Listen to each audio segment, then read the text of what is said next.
Pagsampa mo ng 22, sasampalin ka ng buhay na akala mo dati chill lang.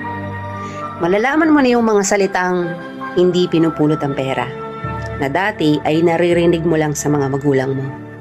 Magtatrabaho ka, magbabayad ng tubig at kuryente. Tapos trabaho ulit, paulit-ulit. Mamimiss mo yung batang ikaw, musmos, walang alam sa mundo.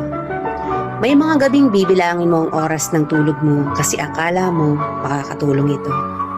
Gigising ka para kumayod, umanap ng perang akala mo sapat na.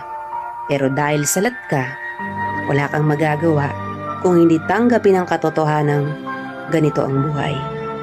Katotohanang dahil malaki ka na, malaki na rin ang bigat na papasanin mo.